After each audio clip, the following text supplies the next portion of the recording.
It is not looking good for Ottawa Senators fans as well as Minnesota Wild fans.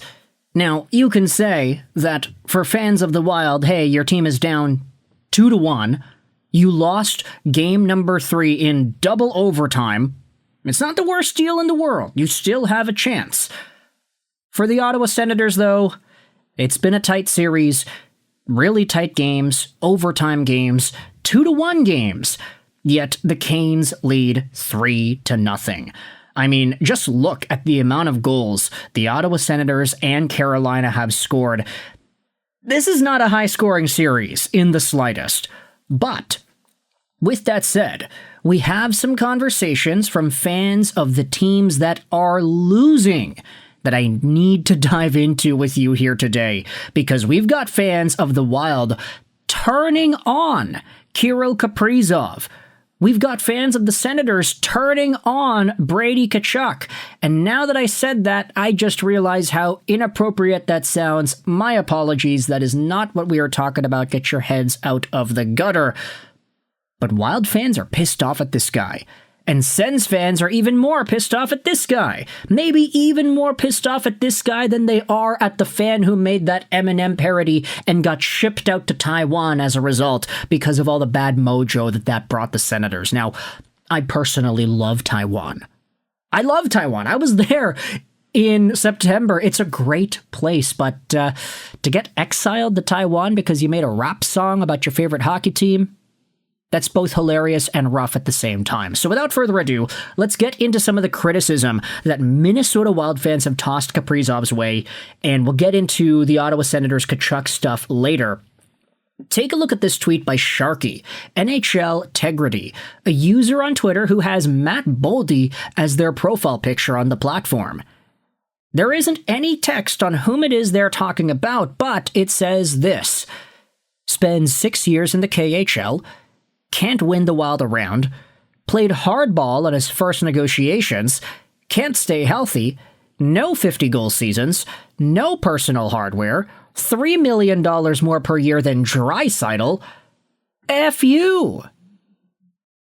And you know what? This tweet had 300,000 views. It's got 36 replies, 654 likes, 57 bookmarks. I am one of them. Thank you very much.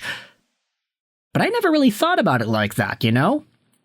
Kirill Kaprizov was drafted by Minnesota in the 5th round of the 2015 NHL Entry Draft. 2015 was a great year. We had Mikko Rantanen, Mitch Marner, Connor McDavid, Jack Eichel, Noah Hannafin, Brock Besser, Matthew Barzal, a number of elite names, and then Kirill Kaprizov went in the 5th round.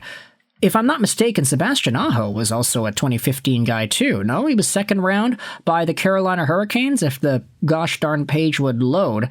Yeah, he was. Lots of guys taken at the top of this 2015 draft and throughout the body of the 2015 draft that have just become super amazing players.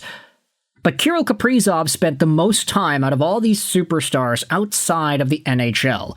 He was drafted in 2015 and didn't play a game for the Wild till 2020-2021, where he ended up winning the Rookie of the Year award over Jason Robertson, an award that I actually thought was kind of lopsided because Robertson was way younger. It's the Artemi Panarin, Connor McDavid situation all over again. But regardless, Kirill Kaprizov is a guy that has not had any individual hardware except for the Calder. He had one 100-plus point season. He has been on pace for 100 points all these years, but he just can't stay healthy. And he's got 4 points in 3 games for Minnesota so far in the playoffs. The point production looks fine on paper, but the guy's going to be making $17 million a year. He did play hardball on his negotiations. We are not going to pretend like that did not happen. He is making the most money in the NHL per season, $3 million more than the second place guy, at least right now. Sure, Connor McDavid had the opportunity to get the same as Kaprizov or even more, but he decided to take a huge discount at $12 million. So, yeah. Right now, Kaprizov is the number one guy. Sharky's going out there and expressing their frustration with that. F you. $17 million is a lot if you aren't McDavid or Makar or McKinnon, and you kind of have to live up to that. F your management. The Wild haven't even tried to get a legit first-line center. There's never been a successful team with a 1C that's on the level of Eriksson Ek, who is a 2 or 3C on a real team. Fair points, but the guy is still a ghost. I don't know what the asking price for Kadri was, but why didn't we pursue him? He is a solid center. Just think about how much they're going to pay to sign Hughes after, then you'll know what long-term pain is. Ha ha, ex-Canucks fan. Okay, that's hilarious, man. If the Wild were willing to pay $17 million for Kirill Kaprizov, I do wonder how much they're going to be willing to pay Hughes in order to keep him over there and not just have him walk to New Jersey in free agency in 2027. With that said, let's shift gears over to a team that's having it even worse than Minnesota. The Wild. Yeah, it's true. They are down. And they're down 2-1 against Dallas. But that Ottawa Senators team, they're down 3-0 against Carolina. And this is what Everyday Sens went out there and posted about yesterday after the game. I'm just going to say it. Brady Tkachuk has looked checked out for 90% of this season. He has shown nothing in the playoffs, actually costing the Sens with awful penalties. The body language has been off since returning from injury. 0 "we'll be back" moments like last season. I'm not sure where to go from here. They then replied to their own tweet, saying this: "I have so much respect for this guy, and I want to see him in Ottawa forever. Maybe there's something going on in his life, who knows?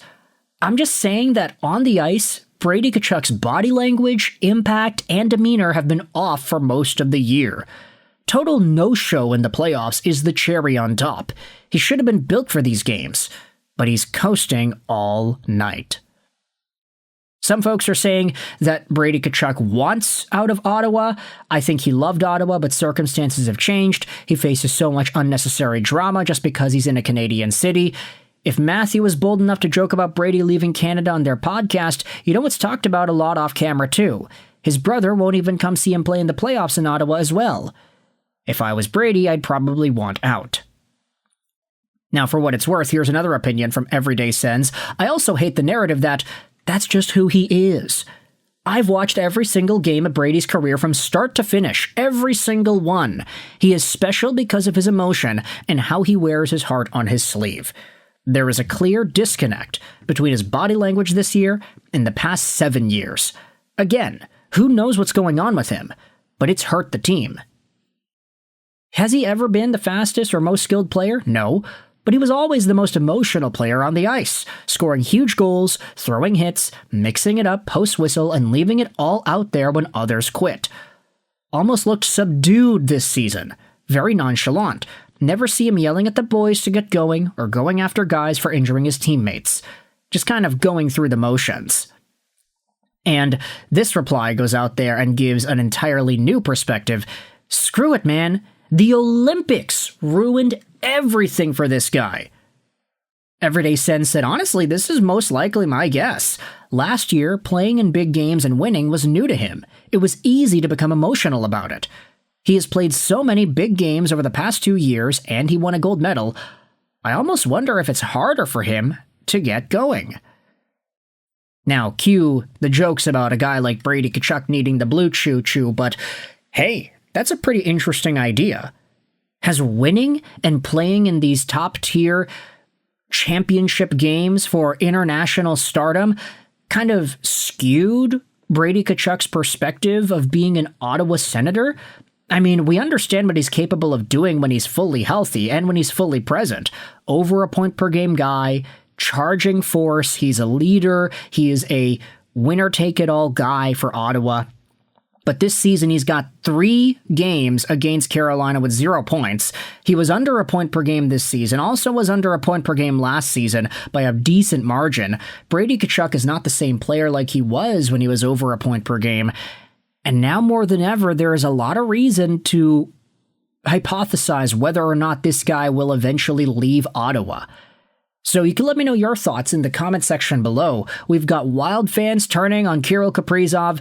Even though the guy's over a point per game so far in the playoffs, we still got posts going out there and saying, screw this guy.